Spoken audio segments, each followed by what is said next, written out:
if it's a possibility. Let's find out more. Nice enough to join us.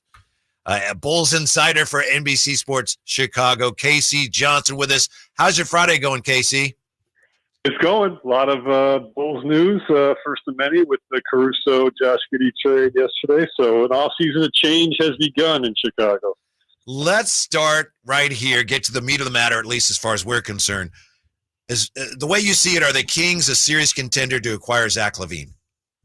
I mean, I would say that if, look, the Bulls and the Lavine have been headed for a divorce for a while, and the Bulls are in the stage where they're clearly trying to make some changes to their roster to offseason. And from my understanding, they're floating proposals to multiple teams around the league because that's what GMs do, is they talk and exchange ideas.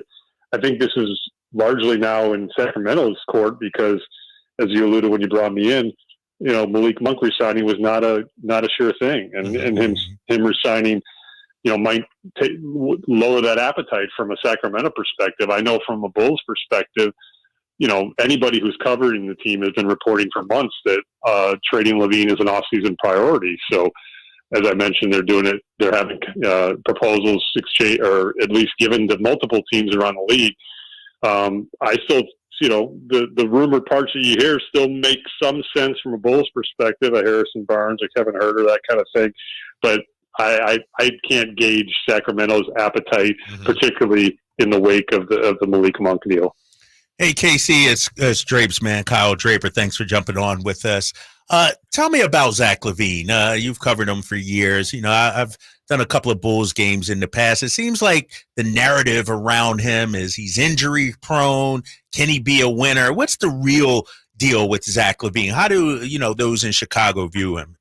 He's been a pretty polarizing player here, Kyle. A lot of ups and downs. I think he was on an ascent where he kind of won over the fan base leading up to his max contract. He's coming off of 2 All-Star appearances, an Olympic gold medal in Tokyo, had kind of started to morph into a two-way player, was drawing some comps to Jamal Murray at that point.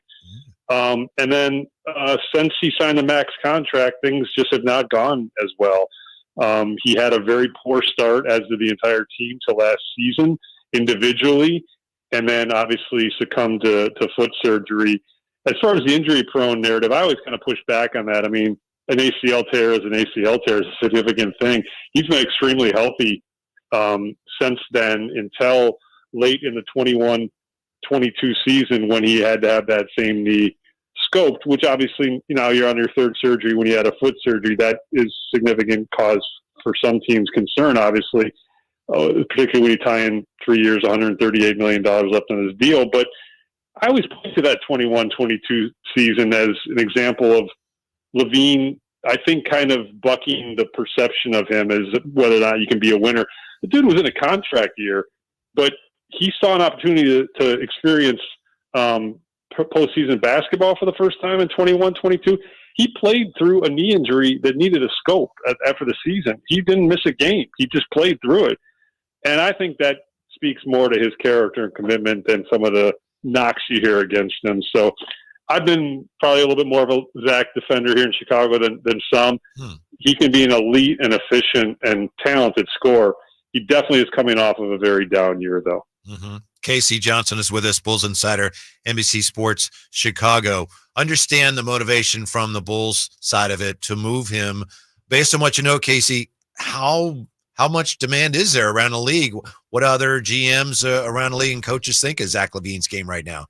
Yeah, as I mentioned, I brought up the injury, the third surgery now, probably adding to the concern with the 3 years, $38 million left in the deal. Look, we're all entering a new reality here with this new collective bargaining agreement. It makes, things very punitive for teams that go to that second apron. It restricts their ability to make other transactions. So finances have always been a part of the NBA. They're going to get even more so. And, that's been the Bulls' issue, is they were shopping him hard last season. They gained a little bit of traction leading up to the February trade deadline with Detroit. Detroit ended up going in a different direction with some deals with the Knicks. And there has not been much of a market for Zach Lavine. I mentioned 4 teams that I know for a fact. I think the Bulls have submitted proposals of more than that, but I know 4 for a fact Sacramento was one of them, which is why I'm talking to you guys right now that I've listed. But yeah, I mean, I just don't feel like there's much momentum or traction to this point. But, you know, here's the thing about the offseason, as we all know. Not only is the draft time ripe for trade season, but you get to NBA free agency, and it's a game of musical chairs, and it stops, and you don't like your team, things can change. So, you know, this is going to be an ongoing story here in Chicago, and we'll see how much Sacramento's involved in that storyline moving forward.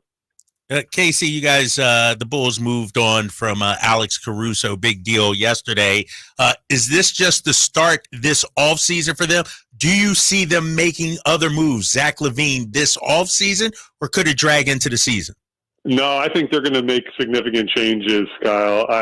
You know, they've missed the playoffs 2 years in a row. Arturas Karnisovas told us in mid-April when they failed to exit the play-in tournament, the executive vice president of basketball operations, that, you know, he for the first time admitted publicly that the quote was, "This group hasn't worked." I mean, he's been very hesitant to make changes since he completely flipped over the roster in 2021.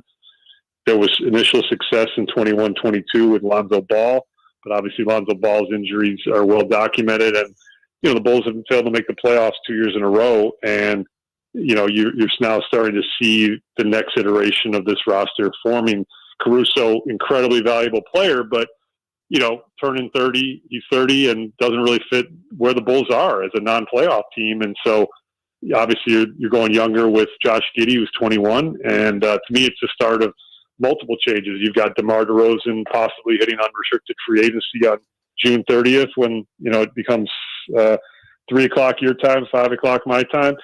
And so, you know, his future's uncertain. They also have a restricted free agent in Patrick Williams. His future's uncertain. So I think there's going to be a pretty significant roster change next season for Chicago. And I think you're going to see them kind of start to take a step back on whether it be like a soft retool or soft rebuild or what have you. Casey Johnson with us, Bulls Insider, NBC Sports Chicago.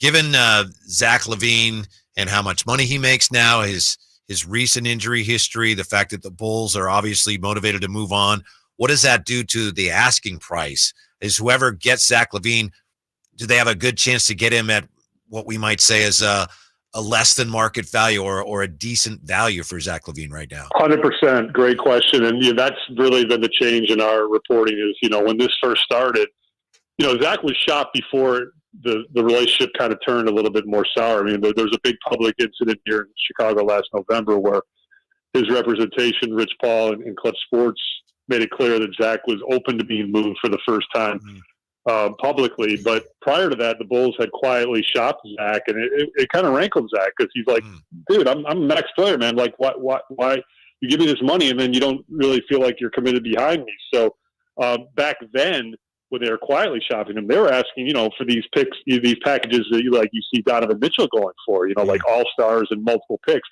I'm not saying the Bulls are going to salary dump him, but yeah, you make a competitive offer, you know, that gives them maybe some draft capital or some financial relief, and I think you'd see the Bulls, you know, make that move. So I think you can get Zach Lavine at a pretty good price.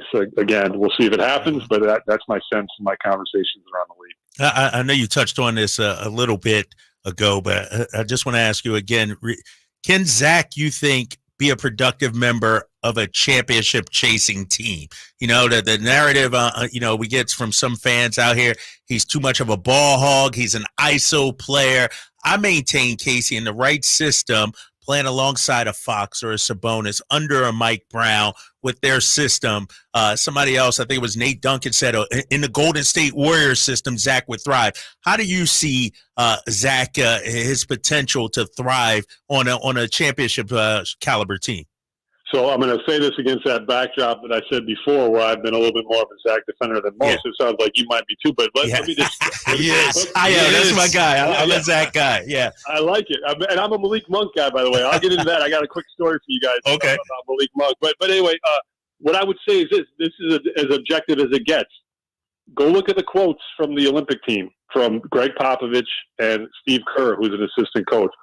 All you heard from those dudes was, role acceptance, fifth leading scorer on that team, picking up guys full court, playing two-way basketball, responsible team defender. Steve Kerr told me I've known Steve forever because I covered the second three-peat chip. Steve Kerr told me on the record, like, I got to be honest, I had a kind of a perception of Zach, and he blew me out of the water with how wrong it was. I mean, so I'm totally with you. You put him in the right situation, this dude absolutely can play winning basketball. So, again, last year was a bad year. You can't sugarcoat it. I call it like I see it. He got off to a horrendous start, as did most of the rest of the team. Then he succumbed to foot surgery. But you look at those numbers. He's one of the most elite and efficient scorers in the league the past 3 seasons before that. So, wow. Yeah, I think he's got a lot of potential to be a winner. Man, this is music to my ears, Case. I've been beating on the Zach Lavine drum for months now, and everybody's, and the problem with it, Casey, is he gets there's a narrative out there, whether it's social media or the way one person says that Steve Kerr had. It's the perception that Steve Kerr had, and I'm like, no, I think Zach is, I think he's just been in not great situations, to be honest with you. And again, I bring up he played through a injury that needed a scope just to make the playoffs for the first time. He recognized his importance to the team. He said, look, me at 85% is still better than a lot of guys in the league. So, man, find those Kerr quotes and those Popovich quotes. Okay. I mean, they both raved about him. Wow. And here's my quote about Malik Monk. Yeah. Here's my Malik Monk story. I've always been a huge fan of Malik Monk. I've never interviewed him, never talked to him. He had a big game. I can't remember if it was out there or at the United Center. And I was walking to the locker room post game, and he was sitting on the bench doing a radio interview, and he just finished it. And as I walked past him, I don't usually do stuff like this, but I was in like a goofy mood, and I just walked past him. I said, "You're going to be getting buckets in your 50s." And he goes, "Damn right, man." That sounds like Malik. Yeah. Oh, it was hilarious exchange because I've always liked that guy's game. He's just one of those effortless scorers and supremely confident. So that was my fun little Malik Monk exchange, man. Yeah, thanks for sharing that. And Casey, we know you're extremely busy right now, so we appreciate the time. Have a great weekend. We hope to talk to you again soon. Thanks a lot for having me on, guys. All right, Casey, you talk bet. to you, man. That was a meeting of the Zach Lavine fan club. How about that? Yeah. This is a guy that's boots on the ground, covers Zach day in and day out, talks to people behind the scenes. So now you're up again.